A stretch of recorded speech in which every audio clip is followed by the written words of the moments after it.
for your listening enjoyment, John Lund as Johnny Dollar. Ned Talbot, Johnny. What are you working on? Why, nothing at the moment. I was thinking of going to New York for a couple of days. Why? Well, I have one here on my desk you might be able to do something with while you're there. Well, tell me about it. Corinthian covers a textile outfit in New York. Wallace Cotton and Company. This week their auditors found a shortage in the books. How much of a shortage? Well, it's nearly 5,000. Wait, I got it right here. $4,185. I'm supposed to find out who took it? Oh, no, we already know who did that. One of the bookkeepers in their office, Lester James. He's been arrested and admitted everything. I thought maybe you could find out what he did with all that money. Well, I'm going to New York anyway. I'll see what I can do.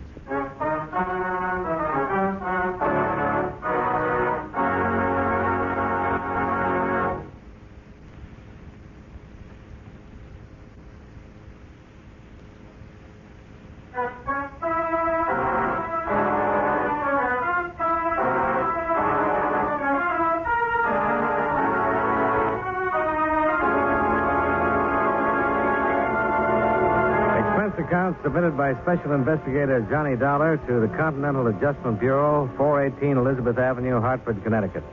The following is an accounting of expenditures during my investigation of the Lester James matter. Expense account item 1, $32.56. Train fare and incidentals between Hartford and New York City. After receiving from Ned Talbot the necessary information concerning the indemnity claim of Wallace Cotton and Company, Incorporated.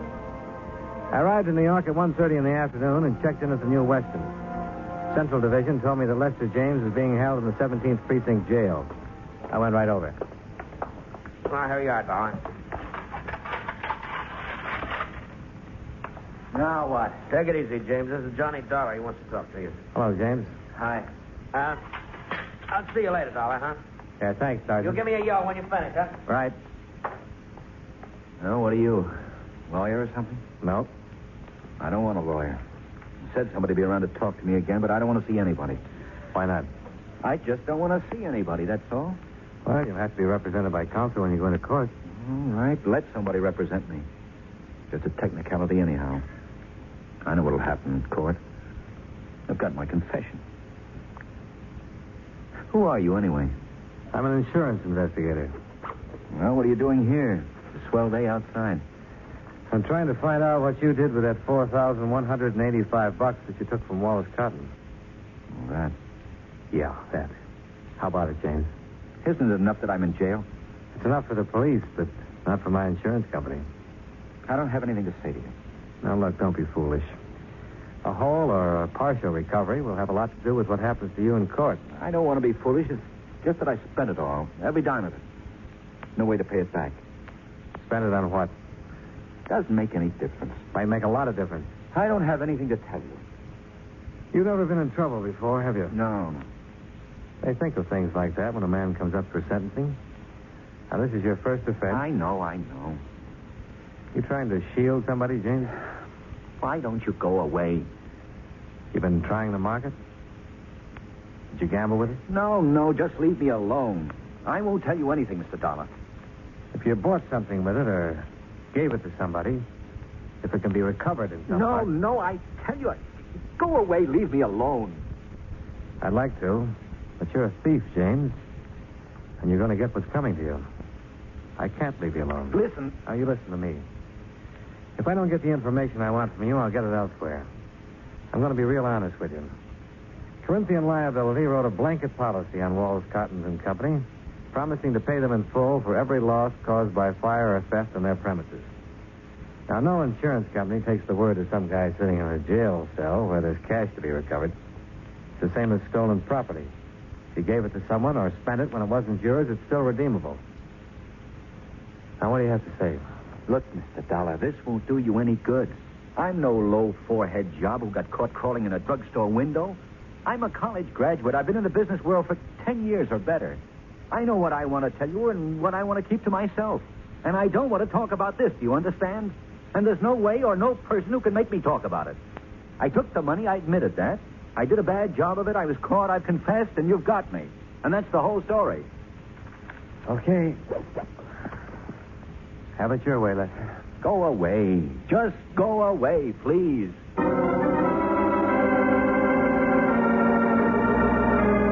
Lester James was a tall, dark-complexioned man in his early 30s.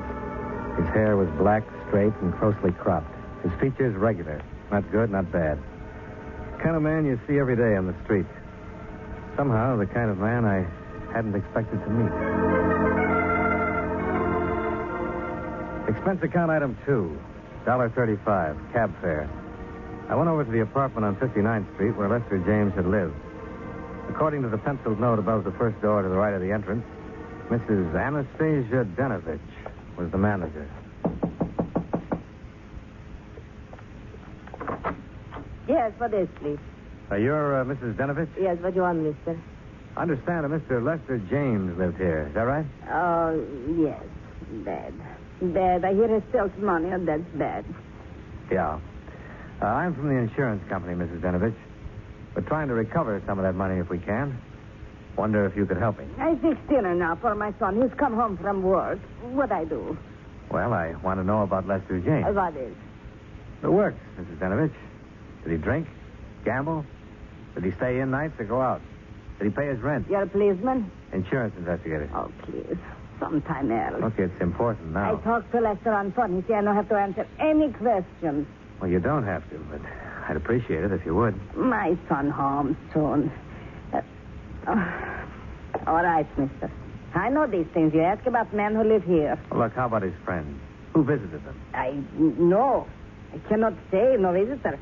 Oh, is he a good tenant? No trouble, like Mr. O'Sullivan on third floor, always drunk. Fine. You ever meet his girl? Girl? Well, sure, his girl. He has a girlfriend. No, I never see girlfriend. How long have you known him? 5, 6 years, maybe, ever since he moved in here, this place. You know how he spent his time? Work. He work hard. No, I mean besides working at the textile company. How else?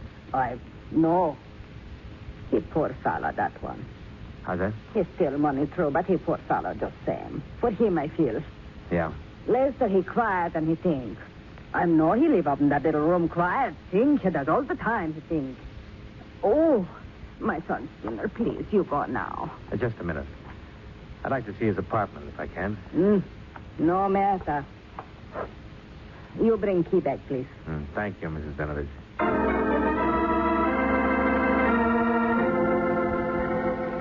The apartment Lester James had lived in was as dismal as the neighborhood.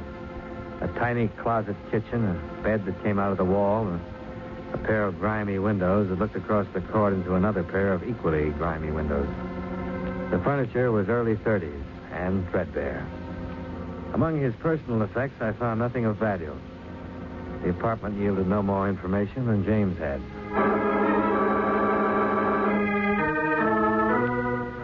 Expense account item 3, $1.95, dinner. I had it in a neighborhood restaurant called the 59er. A place where, I learned, Lester James had frequently eaten. The restaurant manager remembered him and liked him. A woman who ran a bakery shop across the street told me how he'd come back from the war in 1946 and had worn his uniform for a month until he got a job and could buy some civilian clothes. All in all, I was getting a composite picture of Lester James that didn't look quite right. Whatever he was to the people who knew him casually, he wasn't a man who ever had any money to spend.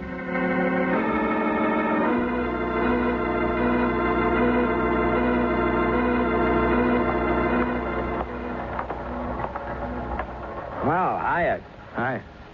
No good, huh? Well, that's where it goes. We had some action here today, no?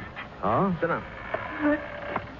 Jim's preliminary hearing was this afternoon. The man from the district attorney's office took about 15 minutes to lay out the evidence against James. Uh-huh. And the public defender took about 3 minutes trying to get James to answer one question. What did he do with the money? Did I miss anything? No, not a thing. Wouldn't open up at all. Just said that he'd spent it. Well, Public defender about threw up his hands. I'm about ready to throw up mine.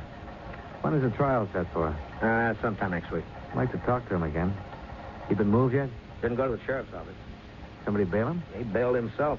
$200 he had in war bonds. He left yet? Won't get out till about 6. That's when the shift changes.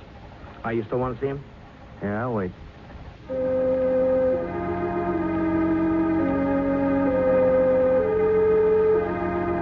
An hour later, when Lester James emerged from the doorway and turned right, I followed him, about a half a block behind.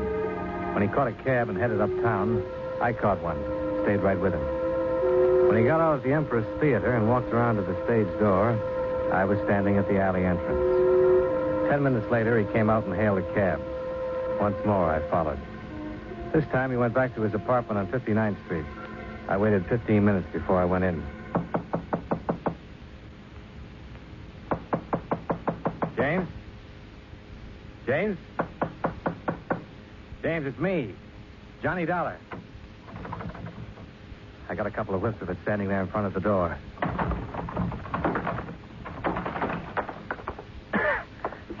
The room was acrid, stinging with gas fumes, and Lester James was stretched out on the floor of his 6-foot kitchen. When I picked him up and carried him out, I didn't know whether he was alive or dead.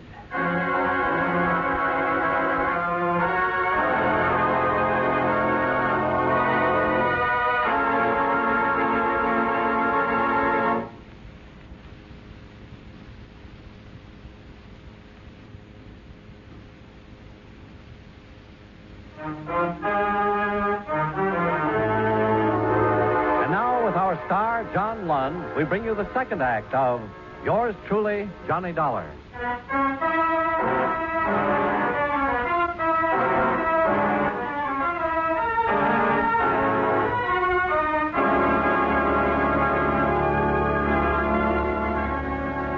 Seconds after I found Lester James, I called a police ambulance, and in a matter of minutes, an intern was working over him with a pull motor.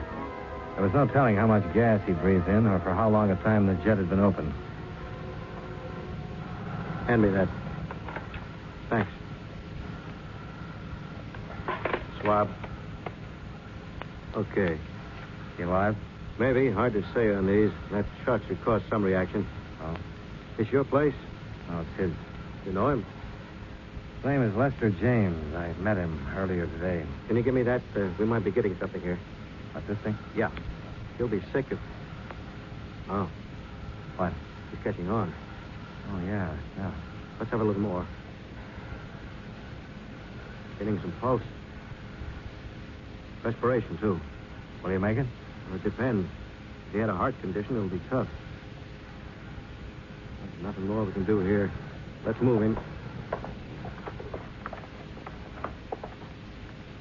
Now, where'll he be? 48th Street emergency. Why? Well, I'd like to talk to him when he comes around. Better phone in first. Oh, sure. Well, that's the third one tonight. What is it, the weather? Not for him. You know why? He's out on bail. Goes to trial on an embezzling charge pretty soon. Oh. Well, be sure and call in. Yeah, right.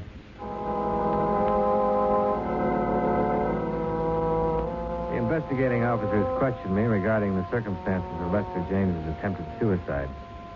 I told them what had happened and gave them my business address for reference. After that, I went back to my hotel and had dinner. Then I went over to the Empress Theater. A musical show was playing there, and it had just finished. I didn't quite get that, mister. $1. Oh, Mr. Dollar, what can I do for you, sir? Between 6:30 and 7 o'clock tonight, a man came here to the stage entrance and talked to you. A lot of people talk to me here. What man? His name was Lester James. No, I don't remember no Lester James. Maybe he didn't give you his name. You come here to see somebody? Is that it? He might have, I don't know. He's about 5'11", weighs 175 or 80. Didn't have any hat on, raincoat, dark man. You remember him? Oh, yes, of course. Him, yes. You remember him? Oh, sure, yeah. He's been around a lot of times, Lester Joe. Yeah, I didn't even recognize that name at first. Would you mind telling me what he was doing here? Well, he comes here to see Margie Cook. That his girlfriend? Oh, no, I don't think so. She never sees him when he asks. Who's Margie Cook? She sings here. You ever seen them together? Well, don't know. I've never seen them together. Is she still here? What's that? I'd like to talk to her. Is she still here? Oh, no, Margie left. She finishes in the second act. Could you tell me where she lives? Oh, no, I'm sorry. I can't tell you that. Well, where can I phone her? Well, I just can't tell you that either. Look, will you do me a favor? Well, if I can, what is it? Would you telephone her and tell her my business and ask her if she'd see me? Well, I suppose I can do that, all right, Mr. Dollar. Take a chair right there. I'll just see what I can do.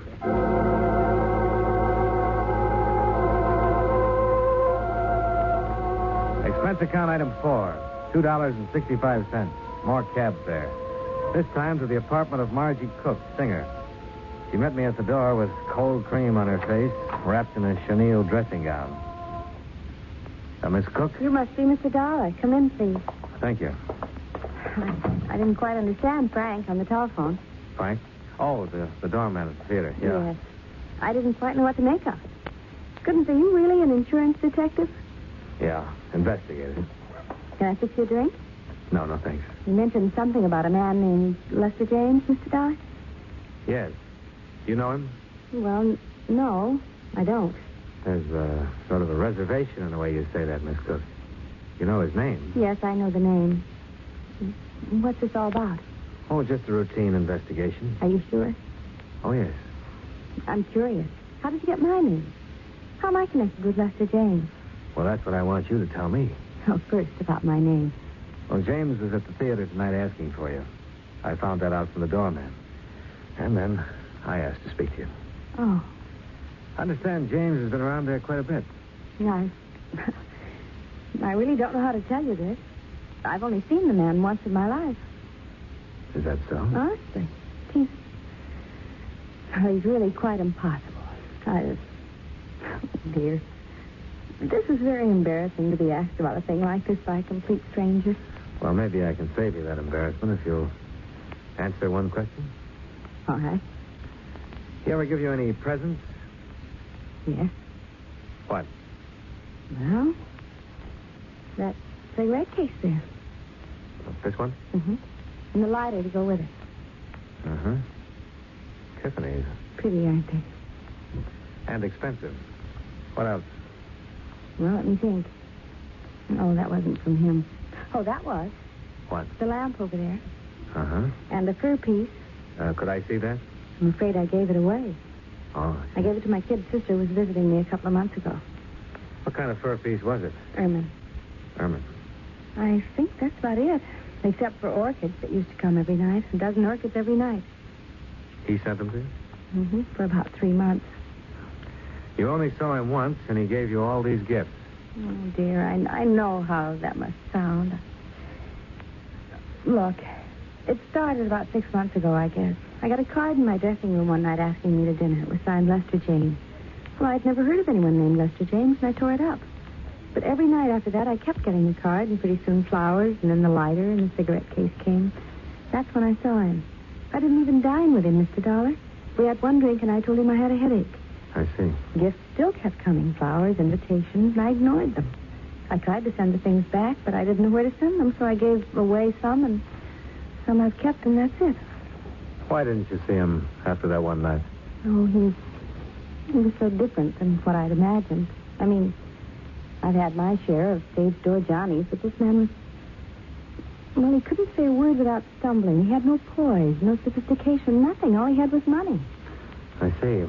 Well, he didn't have money either, Miss Cook. What? He worked for $72 a week as a bookkeeper. But all the gifts, the things he gave me, sent me, he had to have money. He's been stealing it to buy those things for you. For heaven's sake. Why, for heaven's sake. And that's why you're here. No wonder. He tried to commit suicide a couple of hours ago. Suicide? No. Oh, no. I'm sorry I had to come to you to get this information. He wouldn't tell anybody what he'd done with the money. Will he go to prison? I'm afraid so. Oh, but we had nothing. He was just a name to me. Well, apparently you were something more to him.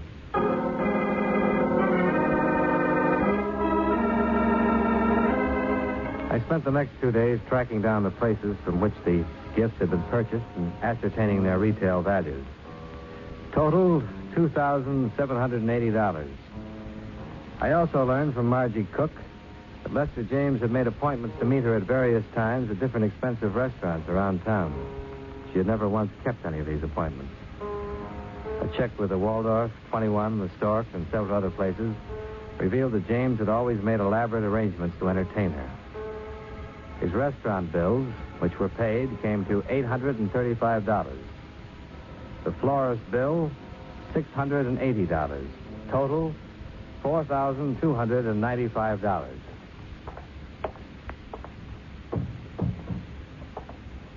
Hello? Hi. Remember me? Sure. Insurance man. What now? How do you feel? Okay. You saved me, didn't you? I suppose so. Why? Well, for the same reason you'd save a man who was dying, James. You know what I've been doing? What? Answering the questions that you wouldn't answer. I met Margie Cook. What? My job, I had to. Listen, you had no right to go to her. You had no right. Look, it's the company's money you were spending on her. I had every right. Unpleasant as it may be. And she knows all about me? Yep. We took back all the things you gave her. You dirty scum. Look, don't get mad at me. Get mad at yourself. I didn't steal the money, you did. Why didn't you leave it alone? What difference does the money make to you? Nothing to me. What do you want now? Well, I didn't get all of it traced down. There's still $410 I'm worried about. Yeah. Here. I've got this much. Yeah. Can you remember what you did with the rest of it? Pretty thorough, aren't you? I try to be. Well? Oh, come on, Lester. We've got most of it. What difference does it make now? You and your money.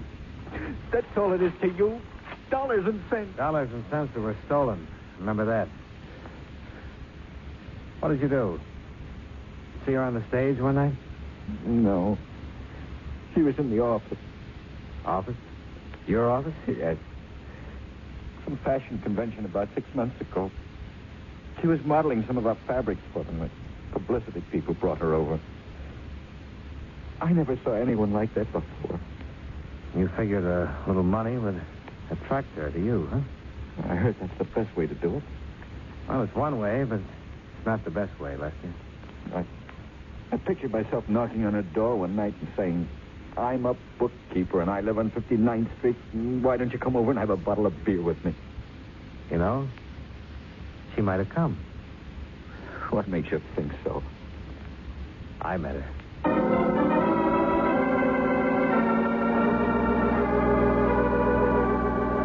Up until the time I talked with Lester James in the emergency hospital, I had my doubts about love at first sight. But after I talked to him, I was convinced that it could and did happen. To him. I was sorry that he didn't know quite how to handle it. I was also wondering if I'd been in his shoes, would I have done the same thing? Johnny Dollar. Oh, I was afraid you might have left town. Well, I'm just packing up. Who's this? Margie Cook, remember me? Oh, yeah, sure. I haven't been able to sleep thinking about that man. Lester James? Yes. What'll happen to him? He'll go to prison. Even with all the money returned? Only half of that stuff's redeemable. Take at least, $2,500 more. And then what? Well, then it would be up to the court. I want to pay it. What? I want to make it up, the whole thing. Look, Miss Cook, I know your motives are the best, but you're not responsible in any way for this man's actions. He just went... $50. He's the first man I've ever known who actually went out on a limb for the girl he loves. I'm the girl and he's the man. Are you serious? Poor dumbbell. He doesn't belong in any prison. He ought to get married to some nice girl. I want to help him. Are you still there? Yeah. What's the matter? Oh, nothing. Nothing at all.